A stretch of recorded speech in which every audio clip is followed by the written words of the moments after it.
Assalamualaikum warahmatullahi wabarakatuh. Salam sehat dan salam bahagia. Pada kesempatan ini, izinkan saya, Ambar Widyastuti dari SMK Bismillah Kecamatan Padarincang, CGP Angkatan 9 Kabupaten Serang, akan melaksanakan atau menyelesaikan tugas yang ada di dalam modul 1.1a.8 mengenai koneksi antar materi, menyimpulkan dan merefleksikan materi-materi yang sudah kita bahas bersama PP, fasilitator, dan teman-teman yang ada di Angkatan 9. Refleksi pemikiran Ki Hajar Dewantara atau KHD. Yang pertama, apa yang saya percaya tentang murid dan pembelajaran di kelas sebelum saya mempelajari modul 1.1. Yang pertama, saya hanya mengajarkan materi yang siswa butuhkan tanpa melihat kemampuan anak yang berbeda-beda.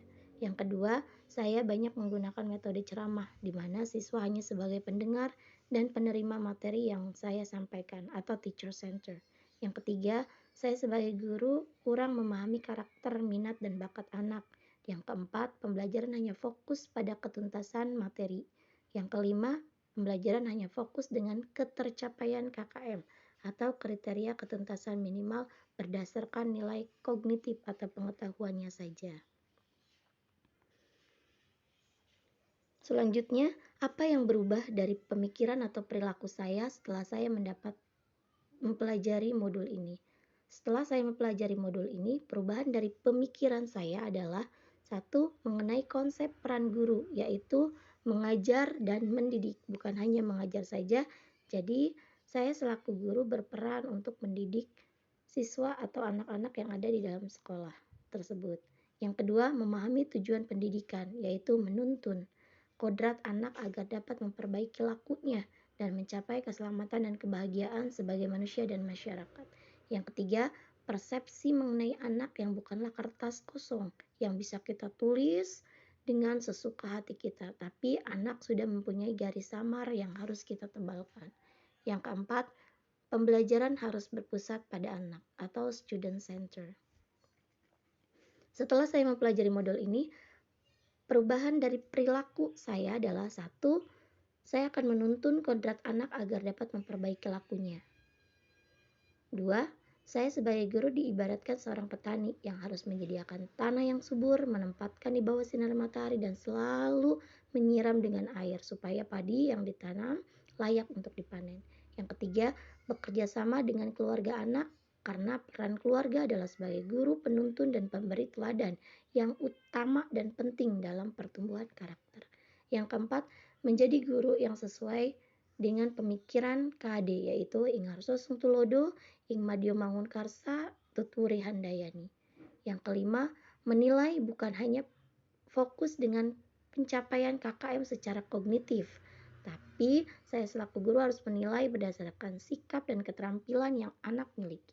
Yang keenam, memahami dan menghargai karakter anak yang berbeda-beda. Yang ketujuh, merubah metode dalam pemberian materi. Jangan selalu konseptual atau model ceramah, tapi saya selaku guru harus menyesuaikan dengan kodrat zaman dan kodrat alam dari masing-masing anak dan merubah metode dan strategi pembelajaran agar meningkatkan motivasi anak. Selanjutnya, yang dapat saya terapkan agar kelas mencerminkan pemikiran KHD. Satu, menjadi guru yang sesuai ajaran KHD, yaitu ing harso sungtulodo, di depan saya memberi teladan contoh, ing madyo mangun karsa, di tengah saya membersamai mereka, tuturi handayani, di belakang saya mensupport, mendukung minat dan bakat dari anak. Yang kedua, menerapkan sistem AMONG, yaitu pendidikan menuntun anak, bukan menuntut anak. Yang ketiga, membuat modul ajar dengan metode yang menyenangkan dan melibatkan anak, student center. Yang keempat, membuat kesepakatan kelas bersama anak di awal pertemuan agar anak bisa bertanggung jawab dan mengetahui hak dan kewajiban mereka selama di kelas. Yang kelima, mempelajari latar belakang dan karakter anak.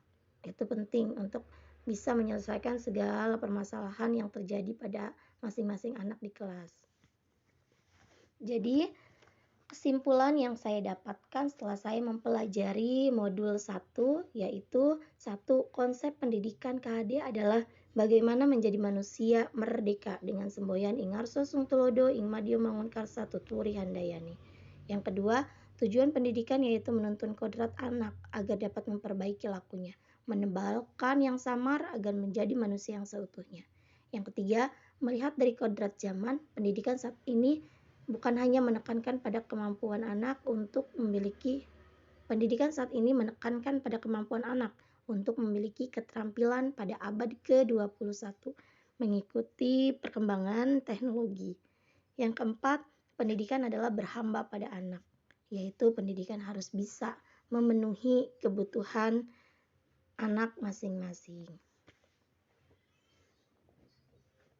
Terima kasih atas segala materi yang diberikan selama di modul 1. Demikian yang dapat saya sampaikan. Saya ucapkan terima kasih dan maaf atas segala kekurangan. Billahi taufik wal hidayah. Wassalamualaikum warahmatullahi wabarakatuh.